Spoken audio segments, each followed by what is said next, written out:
Pinanindigan ni Attorney Levy Baligod ang mga paratang nila kahapon sa isa pong press con na ginanap nga po sa Club Filipino na tumanggap daw ng bilyon-bilyong pisong halaga ng kickback ang ilang mga politiko, kabilang na nga po si Pangulong Bongbong Marcos. Kasama niya ang ilang security detail daw ng puganteng si Zaldico. Sa panayam ng Storycon ng One News, na vet na raw niya at kaya niyang i-vouch ang mga ibinintang ng mga sinasabing dating miyembro ng Marine Corps. Inabot nga raw siya ng 3 buwan bago ma-finalize yung kanyang affidavit. Samantala, nag-file po itong si Senadora Amy Marcos ng resolusyon para imbestigahan ng Senado ang nasabing parang 18 po na nag-participate doon kahapon. Ayon kay Senate Pro Tem Ping Lacson, pagdedesisyonan niya kung saang komite ito i-refer. Kailangan daw na ma-determine ang credibility at reliability ng mga impormasyon na nakapaloob sa nasabing affidavit. Pero tingin po ni Lacson may aspeto ng destabilisasyon ang timing ng pagkakalabas nito. Mas konektado yung next item. Ikaw na bahala. Habang hinahanap ko yung mensahe ni Ed Lingao tungkol sa issue.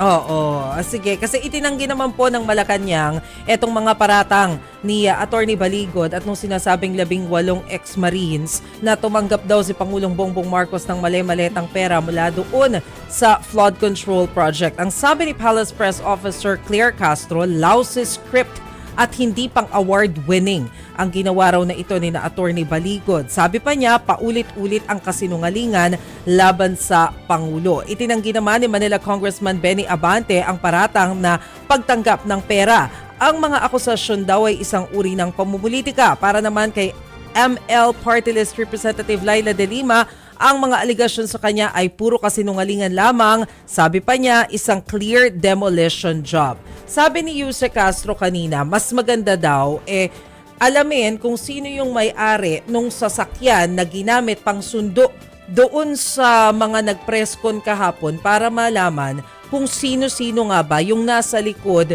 nitong mga inilalabas na naratibo tungkol sa mali-maletang pera na natanggap na kickback daw mula doon sa flood control project. Pero ayaw kasing pangalanan ni Yuse Castro kung sino ba tong tinutukoy niya na nasa likod nitong pagpapakalat ng ganitong balita. Pero pakinggan natin yung sinabi ni Yuse Castro kanina. Yeah. Paulit-ulit na kasinungalingan laban sa Pangulo. Lousy script. Hindi pang award-winning. Hindi malinis. Alam mo na may kasinungalingan. So, sino ba ang nasa likod nito? Siguro dapat malaman nyo kung sino ba yung may-ari ng sasakyan na siyang sumundo sa kanila matapos ang press briefing. Okay. Sige. Ganito inisa-isa ni Ed yung mga kasi talagang 2 times yata pinanood ni Ed itong yung press con kahapon, live, tapos pinanood niya pa ulit para ni Attorney Baligot. Attorney Baligot, So ito yun, tapos meron ako sabihin after this. Pero sabi niya, Baligot talked about the 2 maletas of 56 million each converted to $2 million. Yes. Kasi pinapalitan daw Oo. Diba? So, ito yung kay Senator Trillanes ba? Tapos sinabi niya na pinagandaan nila ang pagdating ng foreigners na kalaunan ay nakilala daw nila umano na ICC investigators. At ibinigay kay Trillanes ang pondo para sa pag-asikaso sa mga ICC investigators na ito.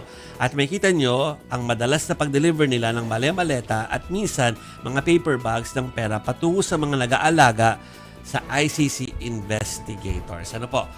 Kung ako po sa inyo, panonood yung episode na yan, kasi talagang nag-grill po siya dyan. Kasi, una-muna, meron ba talaga nakakita? Sigurado daw ba talaga na ICC people yung kailangan ayusin ng time na yon? At saka, bayad ba yun? Or parang for the accommodations? O parang ano yung detalye doon? Kasi parang, nakita mo, siguro may pera. Pero para sa kanino? para saan, parang hindi po yung lahat na sagot. Pero tignan nyo po yung interview na yon kasi binigyan naman ng maraming pagkakataon para ipaliwanag yon. Tapos, pero tignan nyo na, kayo na mag-judge kung nasagot ba o hindi yung mga katanungan po ni Ed, ni Ami, tsaka ni Regina kay Attorney Baligot. It's a very interesting po na interview kanina at nakapost na po yan sa aming mga social media accounts. Pero kasi meron din sinasabi yung Philippine Navy naman na yung dalawa raw doon sa sinasabing bagman hindi naman talaga naging Marines ever. Tapos karamihan daw dito sa 18 na kasama natanggal sa serbisyo o di kaya naman ay nag-retire na. Questionable. So kaya inaalam natin ano ba yung background, sino nga bang organize nitong briefing na to. Importante yun para clear din sa atin kung ano yung motive. Tsaka yung sinabi kanina ni Senator Ping Lacson, mga kapatid, na nag-claim kasi si Attorney Baligod na nag-deliver daw ng 805 billion, no, yung total amount.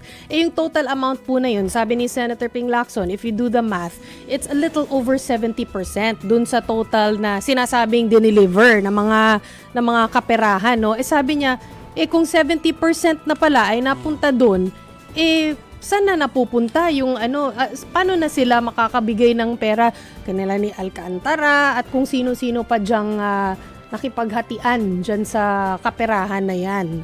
So sabi ni Senator Ping, hindi tugma yung math na yon. Tsaka sabi yan yung 805 billion na yon. Ano ba yan? That's 13,400 maletas daw. Paano yan?